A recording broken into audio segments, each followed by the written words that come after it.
자, 저는 오늘 성탄의 주인공 세 번째 시리즈로 세 번째 이야기로 말씀을 나누겠습니다. 첫 번째는 세례 요한의 아버지 사가라와 엘리사벳 부부를 다뤘고요. 또 예수님의 오심을 제일 먼저 기별받은 목동들에 대해서 나눴습니다. 오늘은 개인이 아닌 복수인데요. 동방 박사들입니다. 이 동방 박사들을 위해 대부분의 학자들이 페르시아의 천체를 연구하는 점성술가였을 것이다. 그런 주장도 있고요. 또 천체를 연구하는 전문가들이었을 거다. 그런 주장도 있고, 초대 교부였던 터툴리아는 동방에 있는 세왕들이었을 것이다. 그런 주장도 있습니다. 그렇지만 공통점은 페르시아라는 이런 공통점이 있어요. 그것은 왜냐하면 2장 1절에 보면 이 동방으로부터 그래서 헬라어로 마고이라는 단어가 사용됐는데, 이 마고이는 그 당시에 동쪽의 페르시아에 있는 천체를 연구하는 사람들을 일컬을 때 마고이라는 단어를 썼다고 그럽니다. 그래서 동방의 페르시아에서 왔을 것이다 그래요. 어쨌든 이 페르시아에서 유대 땅까지는 약 804km쯤 됩니다. 요즘 교통이 발달한 요즘도 부담이 되는 사실 거리죠. 그 당시는 토보로 걷든지 낙타를 타고 이동하든지 그런 정도였으니까 하루에 한 30km 행군한다고 하면 열심히 해도 안 쉬고 하루라도 이러면 3, 40일. 또 우리가 군대 행군을 몇십 킬로 하면요, 파김치가 돼서 그 다음날 아무것도 못할 정도잖아요. 그러니까 그렇게 본다면 한 넉넉 잡고 2달쯤 걸리는 그런 거리입니다. 그런 거리를 지금 동방의 페르시아의 세 사람이 유대 땅을 향해서 오게 된 겁니다. 여러분, 약 2달 정도 걸리는 거리를 어떤 사람 만나려고 간다는 게 이게 쉬운 일이 아니에요. 근데 이 동방의 박사들은 하늘의 신비한 별을 보면서 믿음을 갖게 된 겁니다.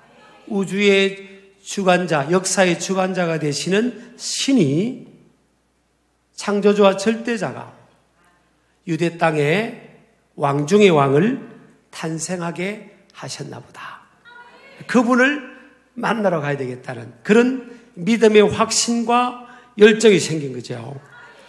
여러분, 이게 어떤 루트를 통해서인지요, 하나님의 메시지를 받고 진정한 믿음을 갖게 되면 거기서 열정이 생기고, 그 진정한 믿음이 행동으로, 의지적 결단으로 옮겨지게 하는 겁니다. 그래서 먼 길의 이동의 불편함과 고통을 견디면서도 그들은 예루살렘까지 오게 되었고, 또 지친 상황이었음에도 불구하고 그들은 다시 베들레헴까지 이동을 하게 됩니다. 그래서 진정한 신앙은 불굴의 의지와 용기를 갖게 하며 이론이 아닌 행함으로, 의지적 결단, 실천적 결단으로 나아가게 한다는 겁니다. 한마디로 우리가 말씀드리면 행함이 없는 믿음은 진짜 믿음이 아니라는 거예요. 야고보서 기자의 말씀처럼요. 그래서 이들의 가슴에 하나님의 메시지가 들어오고, 말씀이 신비한 별을 통해서 메시지가 들어오면서 이들의 가슴에 불이 붙은 겁니다. 열정이 생긴 거죠. 이 불은요, 이 열정은 하나님께로부터 출발된 불이고 하나님께로부터 출발된 열정인 것을 믿으시기 바랍니다. 자, 하나님께서, 이 열정은 하나님의 열정이고 하나님의 열심인데, 하나님께서 온 인류의 죄를 보셨고 그 죄로 인해서 영혼을 음부 지옥에서 보내 있을 것을 보셨죠.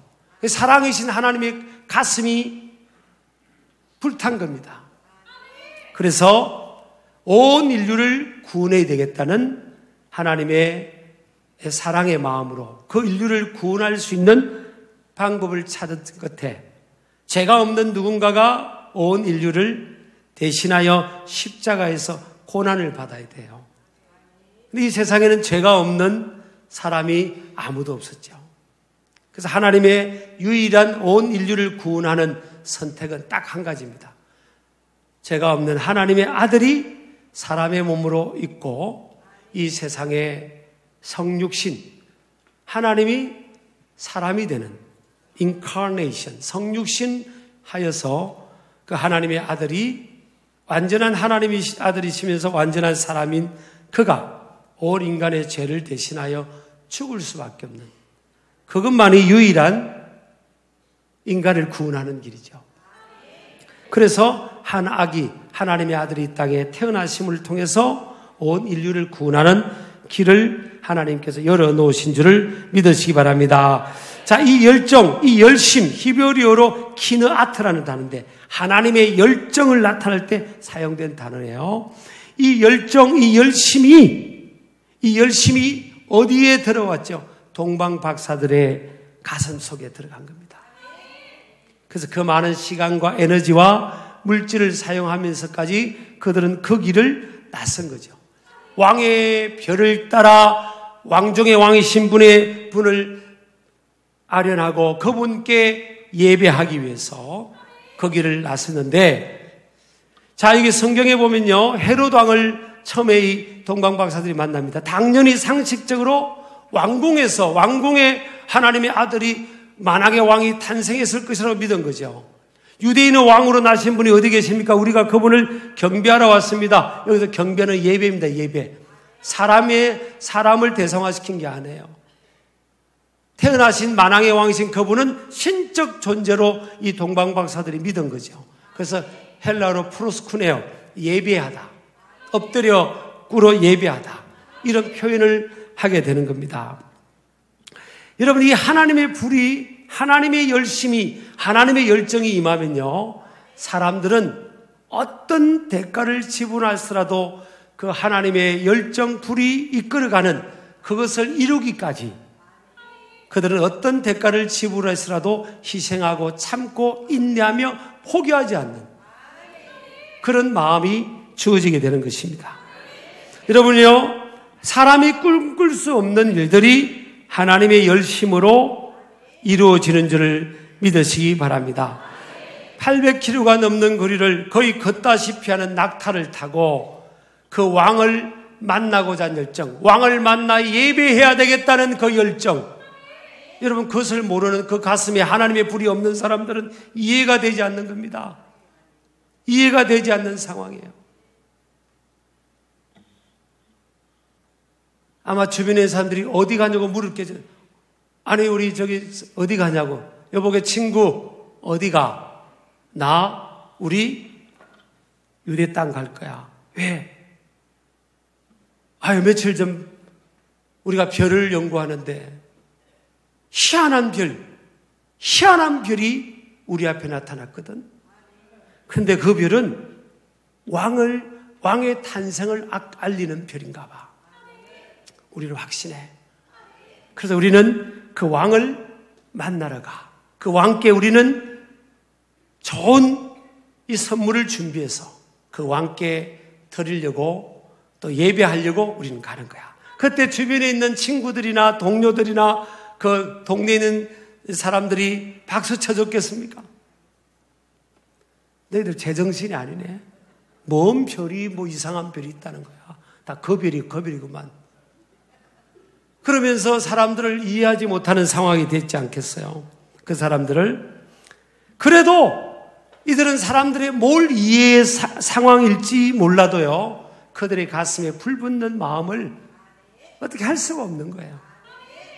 여러분, 하나님의 불이 가슴에 붙으면요, 사람들은 그 꿈이 생기고 비전이 생기고 희망이 생기면서 그 꿈과 비전과 희망을 쫓아서 어떤 대가를 지불해서라도 그 길을 가겠다는 거죠.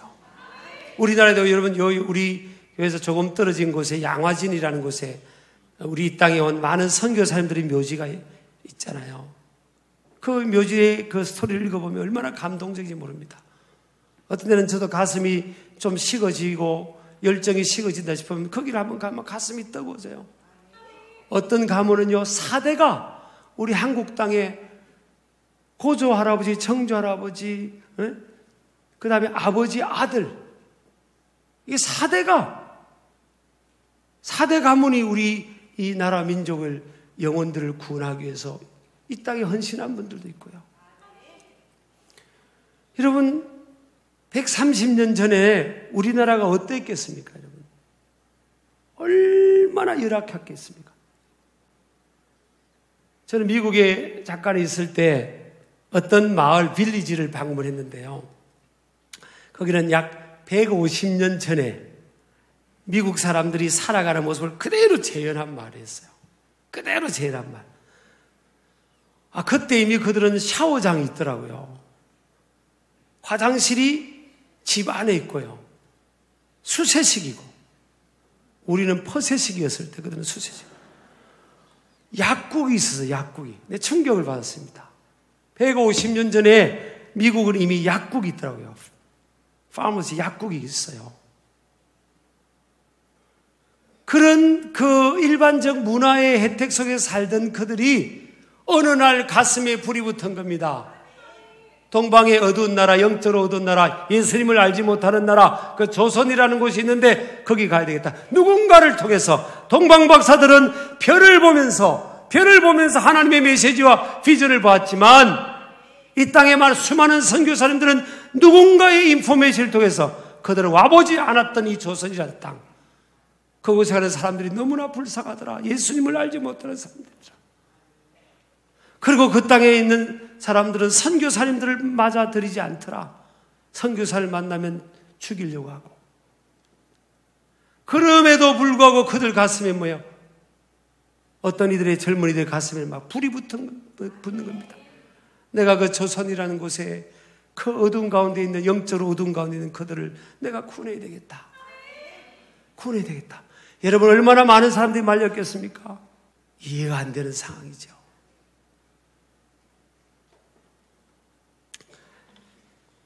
동방박사들도 이해가 안 되는 상황이에요. 2달 걸려서 그 왕을 한번 만나보려고 2달이나 걸립니까? 우리 대한민국에는 1시간 거리, 30분 거리도 먼다고 해서 왕도 안 만나러 오는데 뭘 2달이나 걸려서 예배하러 와요? 집에서 그냥 영상 틀고 예배 드리지. 이해가 안 되는 상황입니다. 사실은 이 성경의 스토리는요, 먼 나라 이야기가 아니고 다 우리 이야기입니다. 내 이야기입니다. 자신을 오버랩 시켜야 될 줄 믿습니다. 자, 그래서 이제 유대 땅에 와서 이들이, 당연히 이들은요, 왕은 어디에서 태어난다고 생각했겠어요? 왕궁입니다. 왕궁. 왕은 왕궁이 태어나셨겠지. 그래서 예루살렘에 있는 헤롯 왕궁을 찾아왔습니다. 그리고 묻습니다. 유대인의 왕으로 나시니가 어디 계십니까? 우리가 동방에서 그분의 별을 보고 왔습니다. 그리고 그분에게 지금 예배하러 왔습니다. 그랬더니요, 헤롯 왕과 온 예루살렘이 듣고 소동했다 그랬어요. 듣고 소동했다. 이건요, 헬라 원어로 치면요, 극도의 불안감에 사로잡혔다. 헤롯 왕은요, 내가 왕인데, 아니 어디 진짜 왕이 있다고 하니까 자기가 이제 자기 자리가 위태로움을 느껴가지고 극도의 불안과 공포에 떨었다 그랬어요. 그리고 오늘 성경의 3절 보면 온 예루살렘이 들었지만 소동했다는 겁니다. 여러분, 이 유대인들은요, 그 당시에 하나님이 택한 초전 피플입니다. 선민의 백성이라고 자부하는 사람들이에요. 유대인들인 자기들이 아닌 다른 이방인들은 하나님께서 사랑하지 않는다고 생각했어요. 그들은 구원의 대상도 아니고 하나님이 사랑하지 않을 거야. 하나님은 우리만, 나만, 우리만 그렇게 생각했죠. 그런데 왜 이방 땅에서 세 사람의 동방박사들이 왔는데 여러분 2개월 동안 이 낙타 타고 그 광야길을 모래바람을 맞으면서 왔으니까 외모가 어떻겠어요? 외모가 엉망 아니었겠습니까? 그런 그 이방 사람들이 와가지고 유대인으로 왕으로 태어난 신분이 어디 계십니까? 우리가 그분을 예배하러 왔다니까 귀에 들어오겠습니까? 그들은 그 메시지를 거부하고 믿질 않습니다. 그게 팩트인데 사실은 그게 팩트인데 안 믿는 거예요. 주님이 이 땅에 하나님의 아들 예수님이 역사의 현장으로 오신 것은 온 인류를 구원하러 오신 것, 이것이 팩트고요. 그분은 고난받으시고 3일 만에 부활하시고 하늘로 승천하시고 다시 재림의 주로 세컨 커밍의 주로 오신다는 것도 약속된 팩트인데 안 믿는 사람은 안 믿는 거예요. 그래서 헤롯 왕이 확인을 하잖아요. 성경에 학자를 부릅니다. 서기관을. 메시아가 구원자가 지금 어디서 태어난다고 그러냐? 성경을 한번 보라니까 미가서 5장 2절 유대 땅 베들레헴아 너는 유대 골 중에 가장 작자르다. 미가서 5장 2절을 딱 펼쳐주는 겁니다. 그럼 어디예요? 유대 땅 베들레헴. 베들레헴인 겁니다. 베들레헴은 예루살렘에서 8km밖에 안 떨어진 곳입니다. 이 동방박사들은요 804km를 왔어요. 804km를 비행기 타고 온 게 아니에요. 낙타 타고 뚜벅뚜벅 그 광야길을 거치면서 왔습니다. 여러분 정말 말 안 듣는 사람이 있으면요 제가 언젠가 유대 광야를 가봤더니 말 안 듣는 사람이 광야에 한복판에 놔두고 와보면 됩니다. 그 정말 생존이 힘든 그런 광야예요. 거기를 804km를 거쳐가지고 온 사람에게 그럽니다. 헤롯 왕이 그렇게 제안을 해요. 베들레헴으로 가가지고 당신들이 왕을 만나면 다시 돌아와서 우리에게 알려주시오. 우리가 그 왕을 다시 만나러 가겠어. 이 헤롯 왕의 진정성의 그런 제안이 아니죠. 여러분요, 지금 이 헤롯 왕은 물론 헤롯 왕은 정통 유대인은 아니었어요. 에돔 자손의 자손이었습니다. 근데 이 온 유대인이 믿지를 않는 겁니다. 8km면요, 그냥 조깅한다 생각하고, 그럼 우리가 갔다 오게 해야 되는데, 800km를 걸어온 사람을 다시 가라는 겁니다. 아, 이게 사람입니까, 여러분? 말도 안 되는 상황이에요. 그래서 여러분, 가슴에 아무리 형식 있고 털이 있어도, 여러분 오해해서 듣지 마시기 바랍니다. 이건 보편적으로 우리에게 주어지는 메시지예요. 아무리 털이 있고 형식이 있고 말씀이 가까이 있고 신앙의 연륜이 있어도요, 가슴에 그 믿음과 열정이 없으면 안 움직입니다. 가슴에 이게 불이 없는데 되겠어요? 하나님의 손에 맡겨야 돼요. 하나님이 어느 날 그를 만지시면, 동방의 박사들도 하나님이 만지시는데, 하나님이 우리의 기도를 듣고 하나님이 그 마음속에 만지시고 그 마음을 새롭게 하고 그 마음에 믿음의 불을 주고 말씀의 불을 주고 비전의 불을 주면요, 그때는 내가 공부해야 될 이유, 이 길을 가야 될 이유를 알게 되는 거죠. 그래서 그 하나님께로부터 주어진 이 불은 어떤 대가를 지불해서라도 그 하나님의 비전을 향해서 나아가야 됩니다. 아까 이사야서 9장 7절이 여호와의 열심이 이 일을 이룬다 그랬잖아요. 하나님의 불, 하나님의 열정, 하나님의 열심은 이룹니다. 주님 오실 때까지 땅끝까지 복음이 전거된다고 했잖아요. 어떻게 땅끝까지 모든 민족에게 복음이 전거될까? 주님의 열정은, 주님의 불은 이 일을 이룬다는 겁니다. 우리나라도 지금 보면요, 선교 역사가 130년 정도 됐어요. 선교사들이 오면 양코쟁이들이 온다고 다 쫓아냈고요, 잡아서 죽이고 피 흘리게 하고 배는 불태워버리고 쇄국 정책을 폈죠. 영적으로 어두우니까.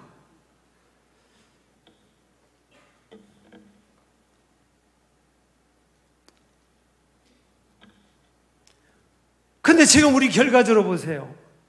마을마다 예배당이 없는 곳이 없고요. 아니 어떻게 이 일이 이루어졌지? 가문에 한 사람도 예수님을 모르는 가문이 대부분이었는데 어떻게 이런 일들이 이루어질까요? 하나님의 열심히 이 일을 이루신다는 겁니다. 믿으시기 바랍니다. 800km가 넘는 거리를 약 2달 이상 걸려가지고 이 동방의 세 박사들이 그분을 만나서 예배하려고 그 먼 거리를 오게 된 열정. 그렇죠. 그들의 가슴에 불이 붙으면 그 일이 이루어지는 줄을 믿으시기 바랍니다. 이 하나님의 불은요, 이 동방 박사들에게는 하늘의 별을 통해서 그들이 하늘의 불을 경험하고 하나님의 메시지를 경험했잖아요. 이 하늘의 별, 하나님의 인도는 너무나 정확한 겁니다. 지금은 내비게이션 문화가 되어 있지만 여러분 페르시아에서 입장을 대보자고요. 동방 박사들의 세 사람의 가슴에 불이 붙었어요. 야, 유대 땅에 진짜 왕이 태어났다. 근데 어디에? 별을 보는데 유대 땅 베들레헴 몇 번지 적혀 있습니까? 없어요. 지금처럼 정보화 시대라서 여러분 우리가 뉴욕을 안 가더라도 뉴욕에 대해서 좀 알고, 뭐 LA를 안 가더라도 LA에 대해서 좀 알고, 파리에 대해서 좀 알고, 로마에 대해서 좀 알고, 듣고 보고 보는 게 있잖아요. 2000년 전은 여러분 정보화 시대가 아니라니까요. 그 자기가 살던 동네만 벗어나면 그 이 정보가 교환이 안 되는 그런 시대잖아요. 얼마나 불안하겠습니까? 그 과정 속에 강도를 만날 수도 있고 어떤 일이 일어날지도 못하고 고생했는데 또 그분을 못 만날 수도 있는 거고 그 과정 속에 어떤 일이 일어날지 모르잖아요. 수많은 강도 건너야 되고 산도 넘어야 되고 추위도 견뎌야 되고. 근데 여러분 그들이 결국 만났잖아요. 무엇 때문에? 왕의 별의 인도를 받은 겁니다. 아무리 내일이 불안하고 불확실하고 여러분의 미래가 5년, 10년, 20년, 30년 노후가 인생길이 불확실하고 불안전한 세상이잖아요. 그래도 주님만 똑바로 바라보면요 가장 좋은 길 인도하시고 피할 길을 예비해 주세요. 결국은 헤롯 왕이에게 순진하게 만약 예루살렘의 헤롯 왕궁에 가서 우리가 만났다 했으면 처형됐을 겁니다. 자기가 왕인데 진짜 왕을 봤다고 하니까 처형됐을 거 아니에요. 그래서 하나님께서 꿈을 통해서 예루살렘으로 못 가게 하고요. 다른 길로 가게 하잖아요.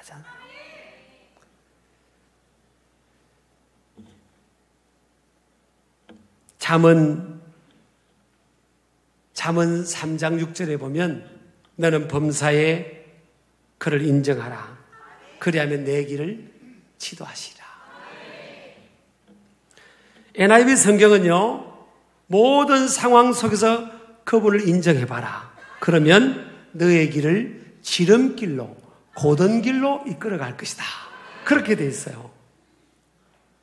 He'll make your path straight. 스트레이트 지름길로 간다는 거예요. 직선길로 간다는 겁니다. 이스라엘 백성들이 광야에서 불평하고 원망할 때는 뭐예요? 40년 동안 헤맸잖아요. 광야에서. 그래 하나님을 인정하고 하나님만 바라보면 하나님께서 가장 좋은 길, 가장 선한 길, 가장 최선의 길, 가장 지름길, 가장 고든 길, 인생을 둘러가지 않는, 낭비하지 않는 그런 길로 이끌어 가신다잖아요.